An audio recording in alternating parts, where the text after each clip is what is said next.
Olá, pessoas! Eu sou Natasha Henneman, este é o Redemoinhando, sejam bem-vindos.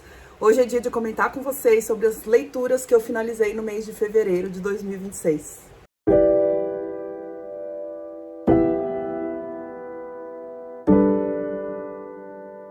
Olá, gente! Aqui estou eu para falar com vocês sobre as leituras do mês de fevereiro. Quero agradecer a todo mundo que está aqui, há muito tempo, há pouco tempo. Obrigada a todo mundo que tem se inscrito, que tem dado um joinha, aliás, já deixa aí o seu também. E hoje eu quero agradecer a vocês que estão usando o link de parceria da Amazon aqui do canal. Esse link é uma maneira muito legal de vocês ajudarem, porque eu compartilho minhas leituras aqui gratuitamente e eu faço tudo sozinha, leitura, filmagem, resenha, edição, divulgação. Então toda vez que vocês forem comprar alguma coisa pela Amazon, pode ser livro, pode ser qualquer produto, por favor, utilize meu link que sempre fica aí no box de descrição e no primeiro comentário. Comprando por esse link, você não paga nada mais por isso e eu recebo uma pequena comissão pela venda. Então eu quero agradecer a todo mundo que lembra de usar o link, que colocou nos favoritos e todo mundo que ajuda o canal de outras maneiras, compartilhando, dando like, deixando um hype também. Eu sei que tem bastante gente que faz isso, obrigada. Vamos conversar então sobre as leituras de fevereiro, que tem muitas, algumas excelentes. E eu já vou começar com uma que virou um livro favorito, que é o livro Devoradores de Estrelas, do Andy Weir, pela editora Suma. A tradução é de Natalie Gerhardt. O Andy Weir é um autor de ficção científica, eu acho que ele é dos Estados Unidos, e ele escreveu também o livro Perdido em Marte, que fez muito sucesso, não só o livro, o filme também, foi adaptado para cinema. E eu não pretendia pegar algum livro dele por agora, porque eu tinha outros de ficção científica na frente. Esse ano eu estou fazendo os 12 livros para 2026, eu estou fazendo por temas, e um dos meus temas era um livro de ficção científica. E eu pretendia pegar alguns outros que eu tenho aí na minha estante há mais tempo. Porém, eu fiquei sabendo que esse livro virou filme, né? Ele vai ser lançado nos cinemas no dia 19 de março, pelo menos é o que eu sei, é a última notícia que eu tenho. Não sei se quando for ao ar esse filme já vai estar rolando no cinema. E eu quero muito assistir porque eu adorei Perdido em Marte. Então eu acabei pegando Devoradores de Estrelas para poder ler antes de ver o filme. E, gente, eu adorei esse livro. Ele conta a história de um cara, um adulto, que acorda sem saber onde ele está, sem saber quem ele é. Ele estava numa espécie de coma e ele acorda nesse ambiente metalizado, meio claro, comandado por um computador. E ele percebe que tem duas pessoas perto dele ali, em macas, em camas, né? Ele também estava em uma. Só que essas duas pessoas já morreram, elas são cadáveres. E provavelmente ele conhecia essas duas pessoas, mas ele não se lembra quem elas são. Então o primeiro capítulo do livro é essa grande amnésia e ele acordando de um coma. E aos poucos ele vai começando a descobrir coisas. Quem ele é aos pouquinhos, o que ele está fazendo ali. Ele vai recuperando também os movimentos, porque ele ficou muito tempo em coma. Primeiro ele desconfia que ele está num laboratório, num hospital, alguma coisa assim. Mas depois ele percebe que ele está numa nave espacial. E ele está em uma missão para salvar o planeta Terra, salvar a humanidade. Ele se lembra de que ele é um cientista e ele também é um professor de ensino fundamental, professor de biologia. E aos poucos a gente vai entendendo que missão é essa, qual o perigo que a Terra está correndo, como é que ele pode solucionar isso. Não vou contar muita coisa porque é legal ir descobrindo ao longo da viagem. Esse livro é uma ficção científica bem nerd, tá? Ele tem partes que explicam a parte científica, a parte matemática. Ele fica debruçado sobre aquilo. Eu acho que faz parte da construção do personagem, embora muita gente não goste muito desse aprofundamento, né? Acaba travando um pouquinho a leitura em termos de enredo, mas eu acho que nesse caso funciona porque tem a ver com o que o protagonista é e as coisas que ele vai se lembrando. E pelo que eu ouvi falar, esse autor, ele tem a ver com ciência e tecnologia, a formação dele pessoal tem a ver com isso, pessoal e profissional. Então parece que muitas das coisas que ele descreve aqui são reais, são plausíveis pelo menos. Esse nosso protagonista, ele é muito perspicaz, ele é muito bem-humorado, inclusive me lembrou o protagonista do Perdido em Marte, que tem esse humor um pouco depreciativo, autodepreciativo, né? Que é engraçadinho, que é carismático, e a gente vai se envolvendo com a história dele, aliás, dos dois. Eu acho que às vezes tem alguns elementos convenientes demais aqui no livro, mas isso não me incomodou nesse caso, porque eles eram meio necessários para a história continuar. E como o mais importante nesse livro é o enredo, né? É o que vai acontecer, como é que as coisas vão se resolver ou não. essas conveniências todas não me deixaram chateada nem com o pé atrás. Uma coisa que eu tinha adorado lá no Perdido em Marte e que não tem nesse livro é que aquele lá intercalava o ponto de vista do protagonista, que está no espaço, com o planeta Terra, com os técnicos aqui no planeta Terra, observando o que o cara estava fazendo, né? Nesse aqui não tem isso, mas nesse aqui tem uma outra coisa que não tem no Perdido em Marte, mas que eu não posso contar para vocês, porque é muito mais legal vocês terem a surpresa. Resumindo, eu acho que no final das contas, esse livro é muito sobre integridade, sobre amizade também. Ele deixa o nosso coração quentinho. Eu acho que ele tem uma linguagem fácil. Eu devorei esse livro, com o perdão do trocadilho. Não é muito fácil disso acontecer comigo, de eu não querer largar um livro, de ter essa febre, né, pra terminar a leitura, pra saber o que tá acontecendo. E esse livro conseguiu fazer isso comigo, apesar de ter essas partes mais científicas, tá? Então eu acho que ele é fluido até esses momentos mais nerds. Mas também não vejo nada que impeça alguém que não curte muito essas partes de ler esse livro e passar um pouco por cima desses momentos científicos demais. Como eu disse, eu acho que essas partes servem para ambientar o leitor, para tornar esse personagem mais verossímil, mas elas não fazem também uma grande falta pro enredo, caso você já tenha entendido mais ou menos quem é o personagem. Então, para mim, foi uma delícia de livro, recomendo muito, estou ansiosa para assistir ao filme. Se você já leu, me conta aí se você gostou, do Devoradores de Estrelas. No Kindle, eu li 2 livros agora em fevereiro. Um deles se chama Para Meu Amigo Branco, de Manuel Soares, pela editora Agir. O autor é jornalista, baiano. Se eu não me engano, ele ficou na Globo por 14 anos. Essa foi a pesquisa que eu fiz no canal mesmo de TV.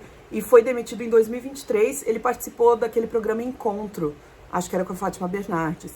E ele é um homem negro. E nesse livro, é um livro super rápido de ler, assim, e é meio curto, ele tem 144 páginas. Nesse livro, ele quer mostrar para o leitor branco especificamente, como está dito no título, e aqui eu vou citar uma frase dele, abre aspas, como foram desenvolvidos alguns processos psicológicos e sociais que transformaram você, pessoa branca, numa pessoa racista, mesmo que não tenha sido uma escolha sua. Então essa obra é uma reunião de 11 textos, 11 capítulos, que abordam aspectos históricos, sociológicos, psicológicos. Por exemplo, um dos capítulos vai explicar por que o Brasil é um país racista. E aí vai falar um pouquinho sobre o sistema escravista, vai falar sobre a lei de terras, sobre eugenia. Em outro capítulo ele vai falar sobre racismo recreativo, a gente rir de alguém por conta da questão racial.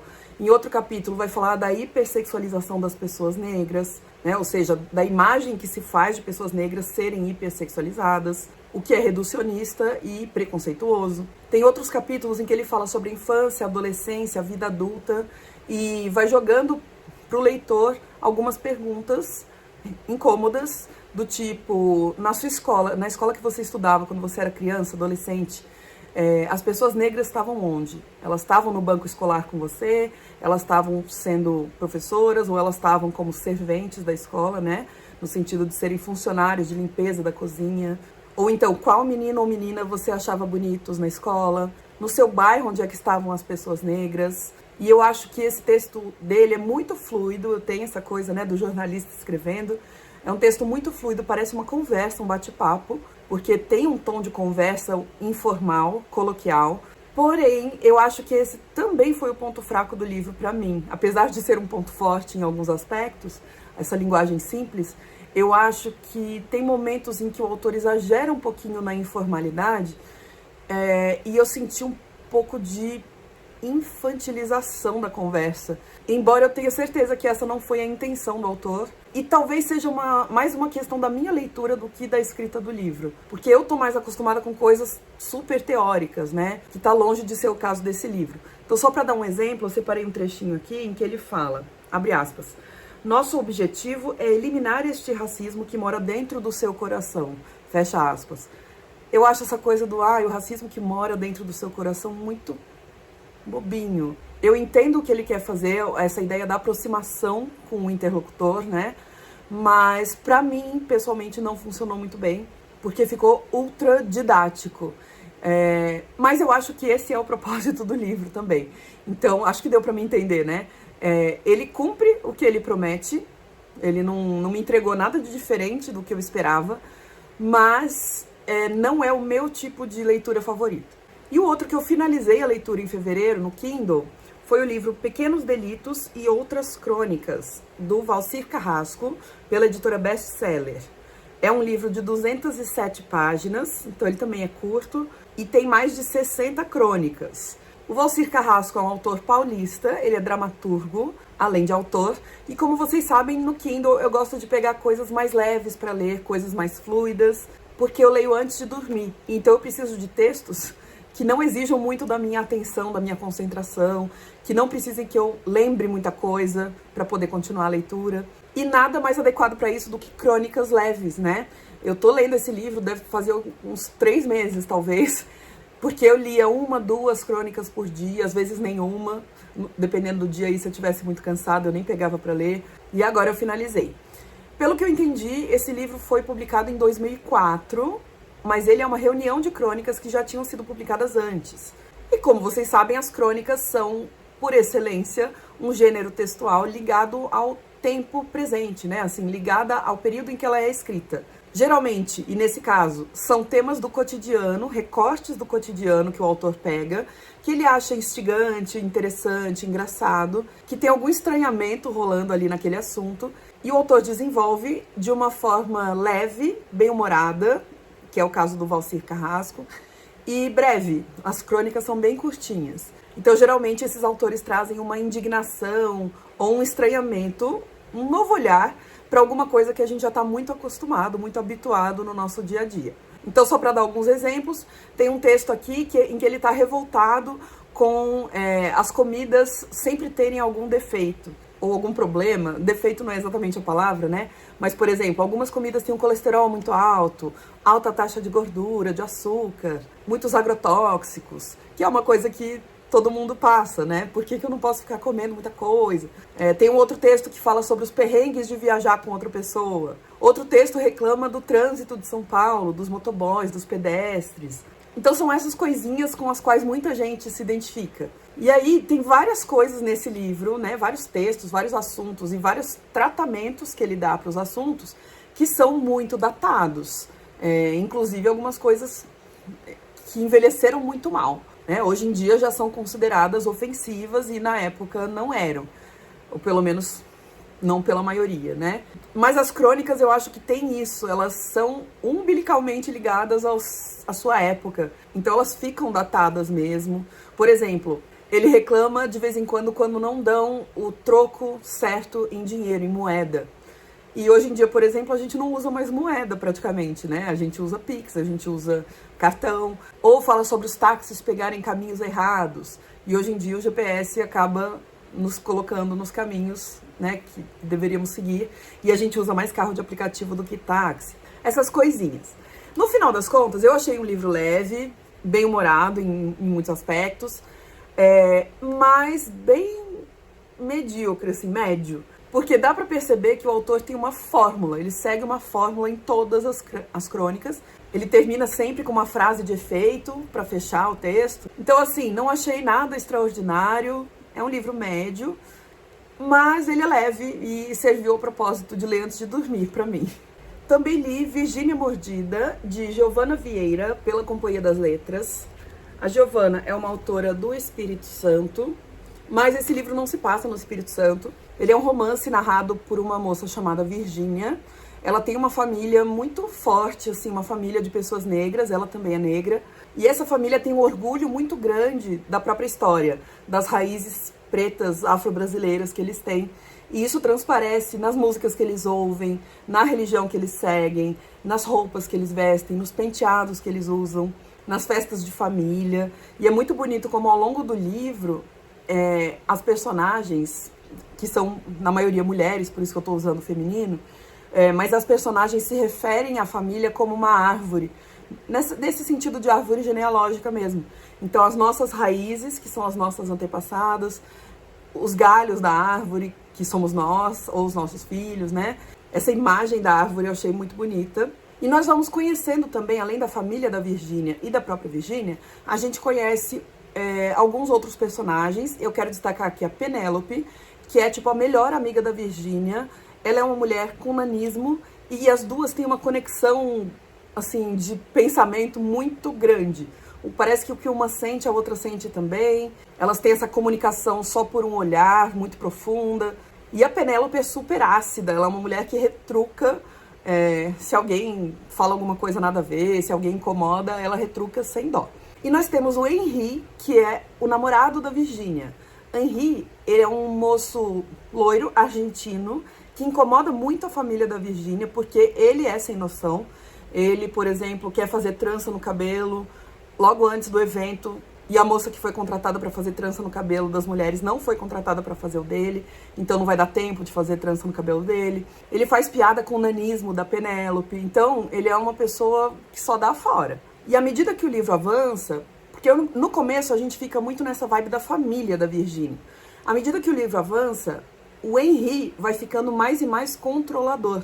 Ele vai afastando a Virginia das amigas, da família, e o livro passa a ser mais sobre o Henri e o relacionamento dele com a Virginia, que é um relacionamento absurdamente tóxico, cheio de chantagem emocional. Ele vigia as mensagens no celular dela, e aí vai crescendo na gente, na leitora, né, um ranço, uma agonia, uma vontade de sacudir a Virginia, falar pra ela sair desse relacionamento, porque tem isso, né, quando a pessoa tá dentro do relacionamento, ela meio que não percebe o quanto ela tá sendo abusada ali. Então eu achei muito interessante essa forma que a Giovanna construiu no livro, que é começar mostrando a família, a comunidade toda da Virginia, e aos poucos ela vai sendo isolada e a história passa a ser só sobre o Henri. Uma coisa que também ajuda muito na leitura são os capítulos curtinhos, geralmente eles têm 3 ou 4 páginas, são bem enxutos mesmo. Olha só, esse aqui tem uma paginazinha só, isso sempre ajuda na rapidez da leitura. E em cada um desses capítulos ela conta um episódio ou alguma lembrança que ela tem, e aí a gente vai montando na nossa cabeça essa história. E é muito interessante porque todos esses personagens são profundos.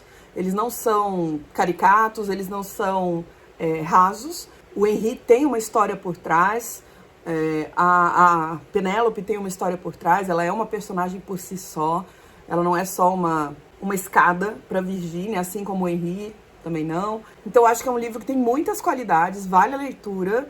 Não foi super empolgante na minha leitura, mas acho que é um livro muito bem construído sobre relacionamentos de modo geral. Relacionamento com a família, com as amigas, com o parceiro. Então eu recomendo muito. E eu comprei esse livro da Dani e eu tive uma boa surpresa, porque ao longo da leitura eu fui encontrando alguns comentários dela aqui em post-its. E foi muito legal ter essa conversa imaginária com a Dani. Eu li um quadrinho chamado Escuta Formosa Márcia, de Marcelo Quintanilha, pela editora Veneta. Marcelo Quintanilha é um autor de Niterói, Rio de Janeiro. Então é um quadrinho brasileiro, que ganhou prêmios, inclusive. E é um quadrinho sobre o cotidiano de uma mulher chamada Márcia. A Márcia vive em uma comunidade no Rio de Janeiro. Ela agora eu não lembro se ela é enfermeira ou se ela é técnica de enfermagem, trabalha num hospital. Ela é casada com um cara da idade dela e tem uma filha que já é adulta. E essa é a filha dela, que é Nossa, ela é muito chata. Ela é uma personagem que dá muita raiva na gente que vai lendo, porque ela não tá nem aí pra nada pra mãe dela. A mãe dela fica um pouco em cima dela também, cobrando que ela esteja em casa, porque ela fica preocupada da filha estar fora. A filha se envolve com algumas pessoas muito duvidosas, envolvidas com tráfico de drogas. E a história é muito sobre isso, sobre a Márcia tentando controlar a filha dela causando, ou seja, fazendo um inferno a vida da mãe e do Aloísio, que é o padrasto da moça, né? É uma história que vai contar também sobre violências e tudo. Então, na verdade, não foi um super enredo, na minha opinião, mas eu gosto muito do traço, das cores que o Marcelo Quintanilha escolhe usar, são cores meio diferentes para a cor da pele e tal, e que eu acho que dão um impacto visual muito grande, o que é algo valiosíssimo para uma história em quadrinhos. Então fica a recomendação. Eu li também Orbital, de Samantha Harvey, pela editora DBA, com tradução de Adriano Scandolara. Esse livro ganhou prêmio Booker Prize de 2024, Ele também apareceu em várias listas de melhores leituras do ano, de pessoas que eu gosto, que eu confio, né, que tem um gosto parecido com o meu. E eu indiquei esse livro para um clube de leitura que a gente acabou de começar. Eu e alguns amigos meus de infância, de adolescência, estamos nos reunindo a cada 2 meses, mais ou menos, na livraria aqui da minha cidade, que é a Livraria Mantiqueira, e a gente se reúne para debater sobre o livro. Eu, dessa vez, indiquei o Orbital, e eu adorei essa leitura. Também é uma espécie de ficção científica, mas bem diferente do Devoradores de Estrelas.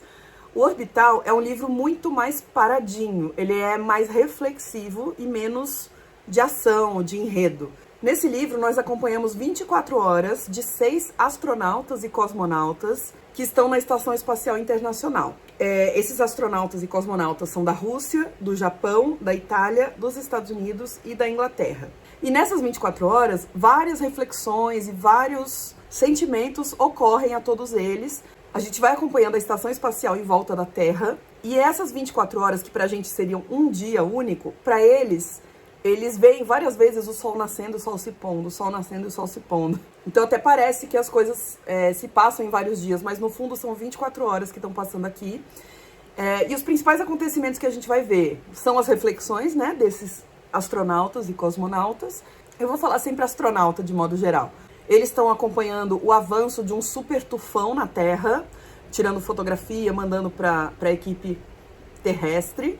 A gente vê os astronautas realizando as suas atividades cotidianas e as suas experiências científicas, porque uma das funções principais da Estação Espacial Internacional é servir de laboratório. A gente acompanha as conversas deles. A mãe de uma dessas astronautas falece na Terra e ela tá lá presa, não pode fazer nada, não pode acompanhar o funeral da mãe. E um outro acontecimento que tem nessas 24 horas é que um outro grupo de astronautas vai para a Lua, vai da Terra para a Lua. Então, basicamente é isso. Mas, no final das contas, pouco acontece. A gente tem mais acesso ao que eles pensam, ao que eles sentem.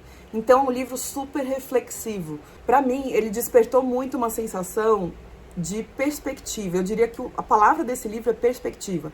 Ele nos mostra o quanto a nossa perspectiva, a nossa visão está embebida de terra o tempo todo.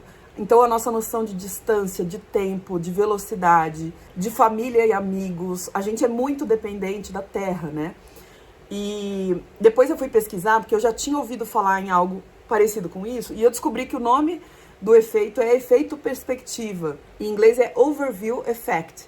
Um autor chamado Frank White conceituou esse efeito perspectiva como sendo uma sensação de sobrecarga emocional que os astronautas relatam quando eles voltam para a Terra. Isso de verdade, tá? Não é ficção.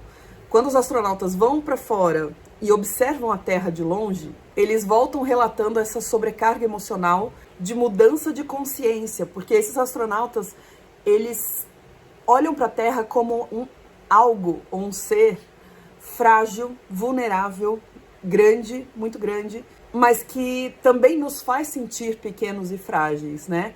Então essa imensidão, essa beleza absurda da Terra vista do espaço, mas também essa bola flutuando no vazio, com uma camada fininha que é a nossa atmosfera, um papel, e essa não fronteira entre as nações, né? Porque quando você olha de cima os continentes, eles não têm fronteira natural nenhuma. Então a questão da nacionalidade também fica muito em perspectiva, muito questionável. Então, como eu disse, é um livro que tem um ritmo lento, ele é contemplativo, que eu acho que combina perfeitamente com essa pegada existencial, essa pegada reflexiva que a autora quer imprimir. E eu acho essa junção de forma e conteúdo uma das coisas mais preciosas que a gente tem na literatura.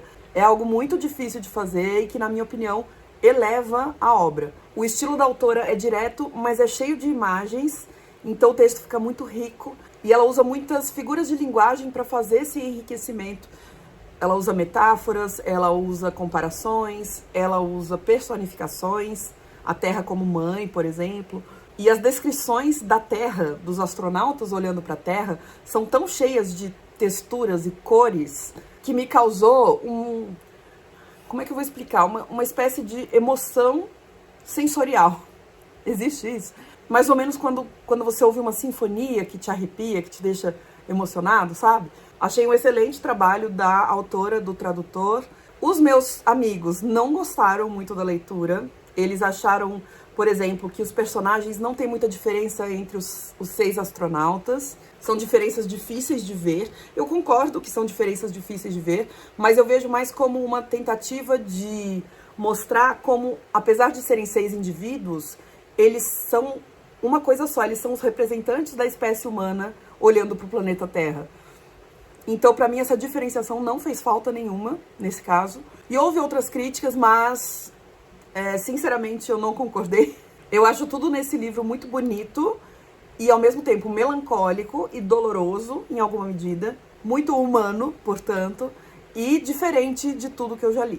Recomendo demais. E a última leitura que eu tenho para comentar hoje foi o livro Casas Vazias, da Brenda Navarro, pela editora Dublinense, com tradução de Lívia de Orsola. Esse livro é de uma autora mexicana, Brenda Navarro, e ele se passa no México, um pouco na Espanha também. Conta a história de uma mulher que estava num parquinho com seu filho de 3 anos, Daniel, e o Daniel some. Ela se distrai por alguns momentos ali olhando o celular. Ela tem um amante, esse amante tá desmanchando com ela, tá terminando com ela o relacionamento. E ela fica imersa ali no celular por alguns minutos, segundos, e o filho dela some, desaparece. E esse livro tem 2 narradoras. Uma delas é a mãe do Daniel. Essa narração da mãe do Daniel é extremamente dolorosa, porque ela se culpa o tempo todo por esse desaparecimento.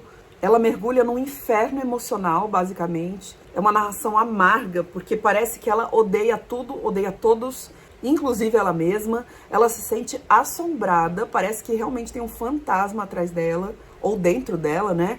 Ela fica retomando milimetricamente aquele dia, aqueles momentos do parquinho, o que ela poderia ter feito diferente, o que ela deixou passar.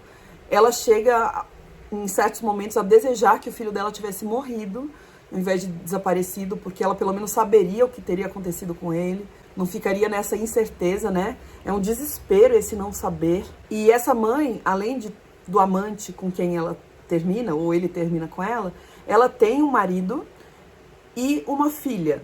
Só que essa filha dela é uma filha adotiva. Na verdade, a filha é sobrinha do marido dela, porque a irmã do marido faleceu, foi assassinada pelo companheiro, e a filha ficou órfã. Então o marido dela resolve adotar a sobrinha como filha. Mas a mãe do Daniel tem uma ojeriza pela menina. Ela chega a dizer pra garotinha que ela, a menina, deveria ter desaparecido no lugar do Daniel. Então ela é muito cruel com essa garota, que se chama Nagor. Então tem essa outra camada de que ela acaba negligenciando a outra filha que ela tem. Ela se sente asfixiada por ter que exercer a maternidade de uma criança que não é dela. Ela fala isso, né? São os termos que ela usa. E o filho dela, de verdade, entre aspas, desapareceu para sempre. Então é muito, muito pesada essa narração da mãe do Daniel. E ela é intercalada com a narração de uma segunda mulher, que é essa aqui que tá com um guarda-chuva, uma sombrinha vermelha, que é a sequestradora do Daniel. Ela é uma mulher que tinha o desejo muito intenso de ser mãe, mas não conseguiu por vias naturais. Então ela meio que, no desespero, no impulso, embora tenha havido um pouquinho de planejamento também, sequestra o Daniel. E ela vai rebatizá-lo, porque ela não sabe o nome dele, ela vai rebatizá-lo de Leonel. E o que eu achei mais interessante é que a narração dessas 2 mulheres é completamente diferente uma da outra. A voz das 2 é muito diferente, é muito reconhecível. A autora foi magistral nesse sentido e dá pra ver fisicamente na escrita. Esses capítulos, essas partes que são fragmentadas, são a narração da mãe do Daniel. Já quando a gente está nos capítulos narrados pela sequestradora, eles são contínuos, como se fossem um jorro de palavras. Ela é verborrágica, ela conta a história dela de um jeito bem mais simples, inclusive, porque existe uma diferença de classe entre as 2. A mãe do Daniel é de uma classe mais alta, é classe média, mas é uma classe mais alta do que a sequestradora. E aí, esse livro tem 3 partes. Em cada uma das 3 partes, tem as 2 narradoras. Digamos que são 6 partes do livro. As partes ímpares são da mãe, as partes pares são da sequestradora. A primeira parte da mãe é muito pesada, é muito forte. Eu precisei recomeçar esse livro umas 3 ou 4 vezes, porque eu não estava conseguindo passar dessa primeira parte. A segunda parte, que é a primeira da sequestradora, eu achei bem rasa. Aí já não foi tão instigante quanto estava sendo a primeira para mim. Mas depois, a partir da terceira parte, do que eu estou chamando de terceira parte aqui, mas que aqui no livro é a segunda parte, eu acho que as duas histórias se aprofundam. A gente começa a entender mais do passado das duas mulheres e do como elas chegaram naquele ponto do presente, do desaparecimento do menino. Então eu achei muito interessante essa fragmentação da fala da mãe, porque são esses vazios, né, que nada vai preencher. E os da sequestradora não tem pausa, ela não pode parar, ela tá cuidando do menino agora, ela vai descobrir coisas sobre esse menino que ela não sabia e que vão dificultar ali o dia a dia. Esse livro, obviamente, tem alguns gatilhos, tá? Então, se você tem algum problema com algum desses temas, não recomendo ler por agora. Obviamente, o tema da maternidade, a perda de um filho, aborto, violência doméstica e feminicídio. Esse livro, ele tem epígrafes muito bem encaixadas, e todas elas são fragmentos de poemas da Wisława Szymborska, aquela autora polonesa, poetisa polonesa. O tema mais óbvio do livro é a maternidade, como eu disse. Uma delas se questionando muito sobre o ser mãe. Então ele não trata desse tema de uma forma romantizada, absolutamente, né? Porque de um lado a mãe do Daniel confessa coisas que as pessoas condenariam se ela dissesse em voz alta, inclusive instintos assassinos dela, mil incertezas, pena, raiva de si mesma. E do outro lado, a sequestradora, que faz de tudo para ser mãe, não consegue direito, ela não tem apoio de ninguém, sofre muitas violências também, mas trata as coisas de um jeito mais leviano, eu senti. E no final do livro tem um texto da Natália Timmerman, autora brasileira, fazendo algumas reflexões. É um texto curto, chamado Pesadelo Perpétuo, em que ela analisa o livro, ela destaca as diversas violências que aparecem aqui, esses vazios que estão no título, né? E as questões de gênero que estão colocadas aqui no livro, ou seja, como é que os personagens homens e como é que as personagens mulheres são retratadas. É um texto muito bom. Então esse eu recomendo demais, a não ser que você tenha algum problema com algum desses temas que eu mencionei, mas é um livro muito bem escrito, muito redondinho, na minha opinião. Vale a leitura, embora ele seja pesado. E é isso, gente. Espero que vocês tenham gostado do vídeo, das recomendações. Teve muita coisa boa esse mês. Me conta aí nos comentários se você já leu algum deles, se você gostou ou não. E não se esquece de deixar um joinha, de comprar com o meu link da Amazon, caso você vá adquirir algum desses livros, ou qualquer livro ou qualquer produto. E obrigada por estarem aqui sempre. Deixe um comentário, tá? Um beijão. Até o próximo vídeo. Tchau.